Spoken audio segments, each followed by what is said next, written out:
thank you so much for staying with us on this Wednesday edition of the SportsMax Zone. We turn our attention to the UEFA Super Cup that concluded earlier today. Manchester City, the reigning Champions League winners, took on Europa League champions Sevilla. We have the highlights. Scuff clearance by Bono, but he's got away with it. Rakitic. Cross is hanging in the air. And Sevilla go in front. Well, I mentioned it earlier, if the ball is right and if this fella times his run correctly, there's just no competing with him. Because he is so powerful in the air. Just have a look at this. I mean, Nathan Ake's given away a few inches anyway. But that is no contest. It's an absolutely brilliant climb and a brilliant finish. Back comes Sevilla. Campos sprinting away. En-Nesyri!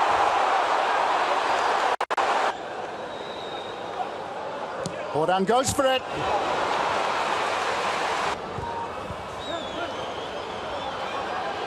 Picked up here by Rodri. Foden. Grealish has drifted inside. Rodri looks for Haaland. Off the crossbar and bundled over the line. Haaland in the thick of the action. And City are level. Well, I was just going to say, they're just not dig crosses in at all. He's aiming for Haaland, but it's Cole Palmer. He has made it 1-1 in Piraeus. Well, that doesn't harm his chances at all, does it? En-Nesyri, can he do it this time? Ederson does it yet again to frustrate Youssef En-Nesyri. Foden with the free kick. Ake!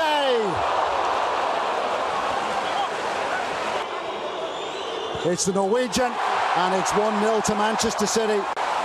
Campos against Ederson. It's 1-1. Walker for Manchester City. And almost kept out by Bono. Got a hand to the ball. He knows how close he was. It's Goodall, who thumps his shot against the crossbar. And it is Manchester City who had the UEFA Super Cup to the UEFA Champions League win.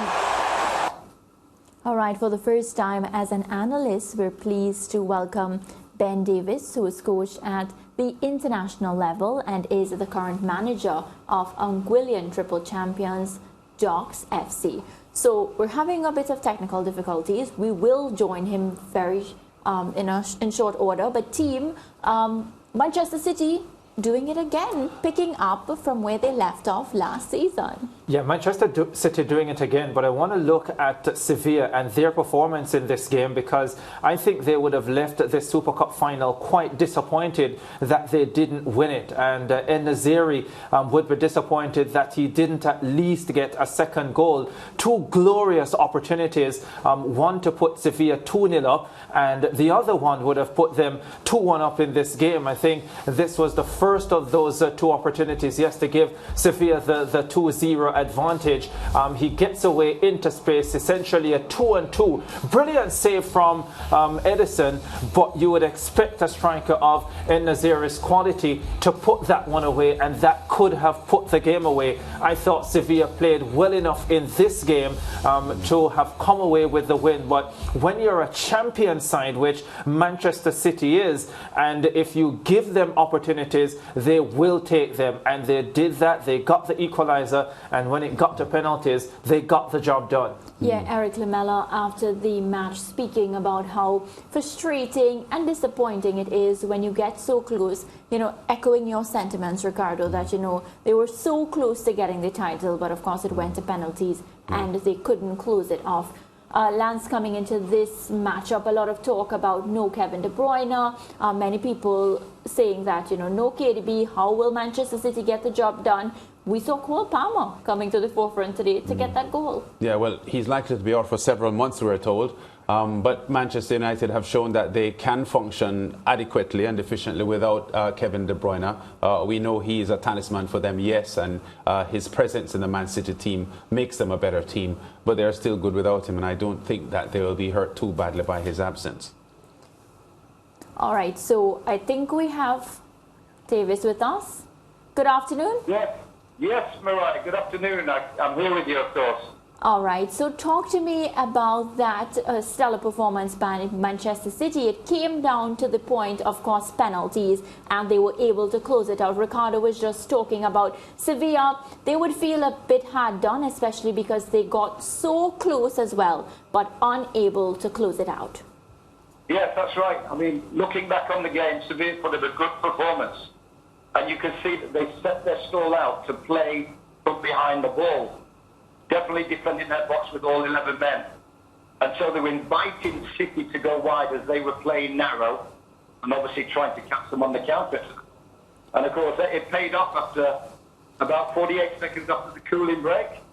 They went down the left-hand side and Marcus Acuna, Argentinia's World Cup winning defender, sent over a beautiful cross, which Moroccan international striker Youssef En-Nesyri rose majestically above Ake and the Kanji, headed a beautiful header into the goal. Yeah. And of course, that was City's lead. Sorry, that was Sevilla's lead. Yeah, just unfortunate that Sevilla didn't get the job done where penalties was considered. How important is this win for Manchester City? They just got the EPL season started and they are already walking away with silverware. Yeah, it's fantastic because, as you know, Pep is all about winning trophies. Doesn't matter if it was the Charity Shield, or the Super Cup as it was today. The first time in City's history that they've won the Super Cup. And of course, they will go from strength to strength. Normally, Lance Ricardo, teams need about 4 or 5 matches to get up to full speed. So you can see that City were still trying to probe and find a way around playing against pack defences like Sevilla did today. Yeah, of course, conversations about no Kevin De Bruyne in the Manchester City setup, and he will be out for a while. Of course, we should remember that Ilkay Gundogan is no longer part of the City setup as well. So with those two players who have been instrumental for them over the years, how did the City attacking thrust look, especially coming out of the midfield against Sevilla today?